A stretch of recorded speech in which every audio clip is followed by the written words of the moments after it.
Voilà mes enfants, vous êtes dans mon royaume, servez-vous comme vous voulez. Ici nous sommes dans le beurre. Les costumes même faire avec des tissus en or. Observez bien, c'est mon palace. Vous pouvez avoir n'importe quoi ici ou ailleurs. Il suffit seulement de le souhaiter. Waouh, comment sommes-nous arrivés là? Monsieur, excusez-moi, mais qui êtes-vous? Je pense que cela n'a pas d'importance pour le moment. Car le plus important est de mettre mes oins dans des meilleures conditions. Je suis un grand, quelqu'un qui détient la fortune et le pouvoir dans ce monde. Regardez-moi cette belle place ou ce palace. La beauté du luxe à son paroxysme. Vous pouvez avoir ce que vous désirez avec moi. L'argent, des manèges rien que à vous seul. Des palaces ou des royaumes, vous pouvez aller jusqu'aux extrémités de la terre. Avoir des voitures de dernière génération. Il vous suffit seulement de demander. Que est-ce que vous en pensez? À vrai dire, nous ne savons pas quoi dire. Pourquoi cette gentillesse? Pourtant vous ne nous connaissez pas. Qu'est-ce que vous gagnez en nous offrant tout ça? Vous aurez l'argent, le pouvoir, le luxe et même la célébrité si vous le voulez. En échange, je ne demande pas grande chose. Je veux seulement que vous le souhaitiez. Donnez seulement 2 de vos vœux. Agation en a besoin pour régner sur le monde comme autrefois. Agation? Cela me dit quelque chose? Alors je n'ai plus besoin de parler de moi. Car je pense que vous savez déjà à qui vous avez affaire. Ce coffre doré vous rafraîchira la mémoire. J'attends vos vœux avec impatience.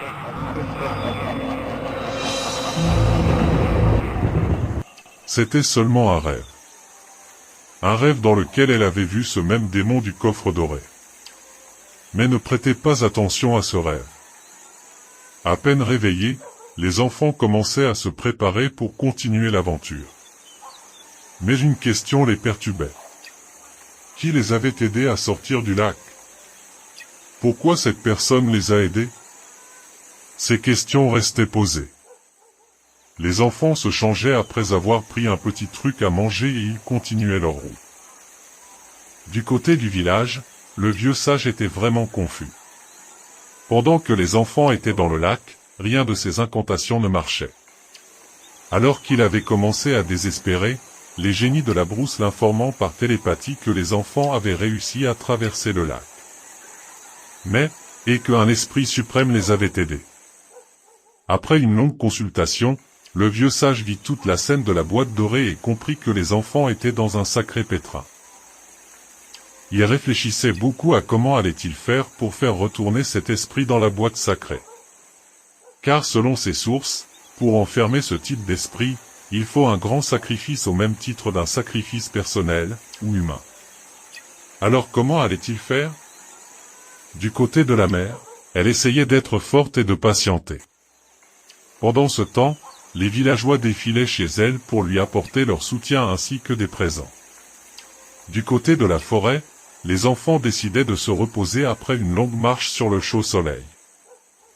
Assis en prenant des forces, les enfants reparlaient de leurs aventures dans le lac noir. Une aventure inoubliable.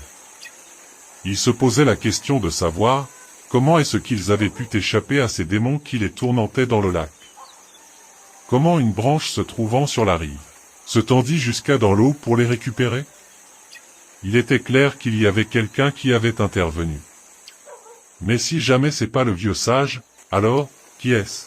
Alors que Shani et Kevin se reposaient, le jeune garçon remarquait une ombre. Alors il décide de regarder à qui appartient cette ombre, et voilà. C'était encore un monsieur avec un costume noir arrêté juste devant eux. Le même monsieur qu'ils avaient vu dans la forêt, qui avait pris l'apparence du démon de la boîte dorée. Mais cette fois il était entouré de feu et même sur son costume il en avait, et même le ciel se tait assombrir avec des éclairs. À la vue de ce monsieur, la fille comprit qu'elle avait affaire au même monsieur qu'elle avait vu dans son rêve. Alors les enfants lui demandaient. Agation, que veux-tu? Nous te voyons partout et ça devient vraiment chiant. Donc dis-nous, que veux-tu? Comment est-ce que tu le connais? Tu n'as pas remarqué qu'on a affaire au démon de la boîte dorée? Mais nous l'avons jeté. Oui, et je croyais qu'en le faisant, nous allions nous débarrasser de lui, mais c'était peine perdue. Que veux-tu? Je pense que j'ai pas vraiment besoin de te faire un dessin. Tu sais déjà ce que je veux. Donnez seulement 2 de vos vœux et on n'en parle plus. Faites vite car le temps devient précieux. Donc si je comprends bien, c'est vous qui nous avez sauvés du lac? C'est aussi vous qui nous avez empêchés de tomber de la falaise? Donc vous nous gardez en vie pour seulement nos vœux? Vous devez comprendre que dans la vie, on ne fait rien pour rien. Je vous sauve pour ne pas que vous mourrez, en même temps j'ai besoin de mes vœux. D'accord, donnez-nous seulement un peu de temps. Une manière de bien réfléchir aux vœux qu'on va choisir. D'accord. J'accepte, mais faites vite. Je vous laisse encore 24 heures et je reviendrai. Pendant qu'il parlait, il disparut dans un éclair aveuglant. Au village, le vieux sage consultait les vœux sages des autres villages et expliquait le problème du démon de la boîte. Tous les vieux sages des villages aux alentours étaient surpris de savoir que ce démon avait été libéré. Après une longue consultation commune, ils trouvaient une seule solution pour faire réemprisonner le démon dans la boîte dorée. Mais pour le faire, il faut qu'une personne décide de se sacrifier avec l'esprit. Mais personne des sages présents était prêt à prendre ce risque. Du côté de la forêt, la nuit tombait déjà et le lieu du rituel n'était plus loin. Pendant ce temps, Kevin disait à sa sœur: Je me demande à quoi sert la chaîne qu'on a eue lors du bras de fer. Parce que malgré qu'on avait cette chaîne sur nous, on a failli mourir dans le lac. J'espère sincèrement qu'elle aura une importance au moment opportun. Après une longue marche, les enfants arrivent au lieu du rituel. Ils le reconnurent par la description qu'avait fait le vieux sage lors de leur préparation. Une fois au lieu, il y avait déjà un grand cercle tracé sur le sol avec 2 triangles entrecroisés qui donnaient une sorte d'étoile. À chaque extrémité de l'étoile, il y avait des bougies rouges. Après avoir fini de respecter toutes les conditions qu'il fallait pour le rituel, les enfants se misent dans le cercle et faisaient appel à l'entité qui devait recevoir le rituel. Oh, toi, l'entité suprême de la forêt, par les droits que vous nous avez conférés, nous nous tenons en ce lieu choisir. Viens à nous et accepte les présents qu'on vous envoie. Tout d'un coup, la foudre se mit à frapper n'importe comment. C'était du jamais vu de toute l'existence des enfants. La foudre est descendue même sur l'autel du sacrifice. À l'instant, une lumière aveuglante se mit à frapper. Dedans, on pouvait distinguer la silhouette d'une créature jamais vue. C'était un être étrange qui avait des cornes, le haut d'un humain, et le bas était en buffle. Après que la lumière fut dissipée, on pouvait bien voir cette créature mi-homme mi-bœuf. À la vue de cette créature, les enfants furent pétrifiés de peur. Car ils s'attendaient à tout sauf ce qu'ils étaient en train de regarder. Malgré la peur, il fallait se retenir. Car les consignes du rituel sont très claires. Si jamais l'invocateur sort du cercle de protection, il sera mis en pièces par la créature. Car le cercle représentait une protection infaillible pour l'invocateur. Malgré la peur, il réussit à se maîtriser. Après avoir fini son apparition, la créature leur dit: Qui ose me déranger depuis ma demeure éternelle? Excusez-nous de vous déranger, mais nous sommes là en ce lieu pour le renouvellement du pacte fait jadis par le vieux Dieke. Je vous souhaite la bienvenue, descendants de Dieke. Que voulez-vous? Voici nos présents, agréez-les. Juste après, elle posait le bol rempli de pièces sur l'autel. Et elle fit une petite cérémonie comme l'avait indiqué le vieux sage. Juste après, le démon suprême lui dit: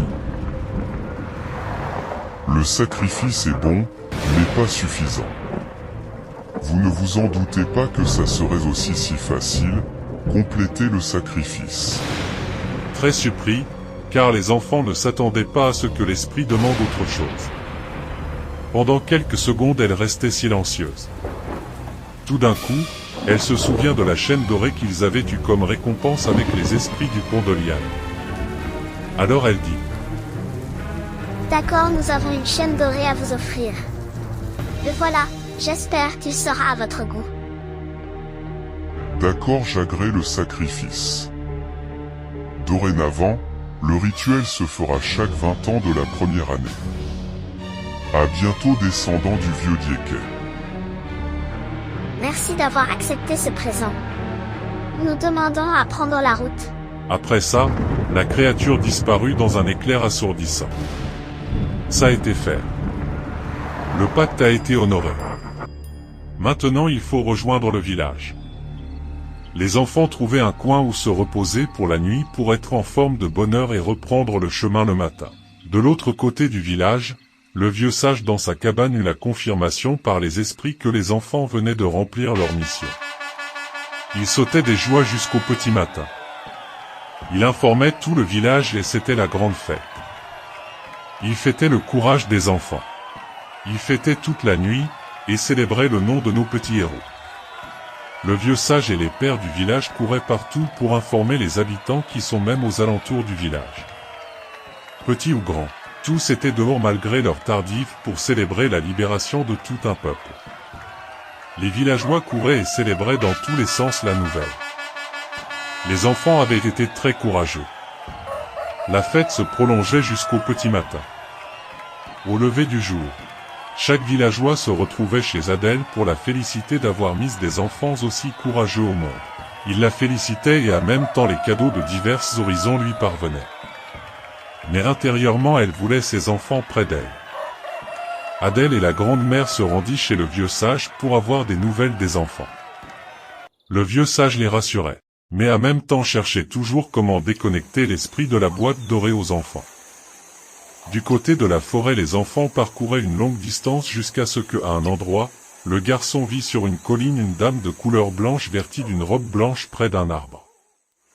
Alors qu'il regardait cette dame, elle s'est remise à marcher comme si elle allait derrière l'arbre. Alors il dit à sa sœur: « Regarde Chani. Regarde cette dame sur la colline. Je ne vois rien du tout. Pourtant j'aurais juré avoir vu une dame près de cet arbre. » Aussitôt que la dame disparut. Jusqu'à quelques mètres devant eux, sur le chemin, il vit la même dame que Kevin avait vue sur la colline. Cette dame s'approchait des enfants. « La voilà, comment a-t-elle fait pour arriver ici aussi vite? Cette dame n'est pas normale. Elle est mystérieuse. » Juste en face d'eux, elle les fixait pendant un moment. À l'instant, ses yeux se sont mis à briller comme une torche et elle tendit ma main vers eux. À l'instant, une forte lumière aveuglante sortit de sa paume. Automatiquement, nos deux héros tombèrent dans un coma profond. En réalité, elle prit l'âme des deux enfants pour les transférer dans un monde parallèle, là où le temps ne compte pas, il n'y a pas du vent, mais que des trucs surnaturels. Le vieux sage, de son côté, eut connaissance des problèmes dans lesquels les enfants étaient. Il essayait tout, mais rien ne passait. Dans cette forêt mystique, nos deux héros sont livrés à eux-mêmes. Dans la réalité, les corps de nos héros sont couchés dans les herbes et plongés dans un coma profond. Mais dans la dimension spirituelle où ils ont été transférés, ils sont dans un monde tout rouge, tourmentés par des créatures terrifiantes et même mythiques. Sortiront-ils de cette dimension spirituelle? Pourront-ils aller jusqu'au bout? Le vieux sage pourra-t-il intervenir pour libérer nos héros de ce sommeil éternel? La suite de l'aventure nous le dira. Hey, Pete. Je me sens pas bien quand t'es pas là. Quand t'es pas là, je suis comme malade. J'ai pas besoin de prendre un calmant. Quand je suis pas bien, tu me soignes par des câlins. J'ai dit au monde t'es ma nana, aussi parfaite que ma maman. Je demande ta main à ton papa, qu'il s'inquiète pas, dis-lui bien que je suis incapable. Je veux partager ta vie, ouais, sous le même toit de la villa. Couler dans gros bolide, faire du boucan dans toute la ville. Je veux partager ta vie, ouais, sous le même toit de la villa. Rouler dans gros bolide, faire du boucan dans toute la ville. Ce que tu m'as fait sentir, ouais, j'arrive même pas à le décrire. T'as tes charmes, c'est chic, tu me chicotes, j'arrive même pas à le décrire. Ce que tu m'as fait sentir, ouais, j'arrive même pas à le décrire. Dans tes charmes c'est chic, tu me chicotes, je me dis que c'est pas possible. T'es pas comme toutes les filles, non, toi t'as un truc en plus. T'es pas comme toutes les filles, non, chérie, toi t'as un truc en plus. T'es pas comme toutes les autres, non, toi t'as un truc en plus. T'es pas comme toutes les autres, non, chérie, toi t'as un truc en plus.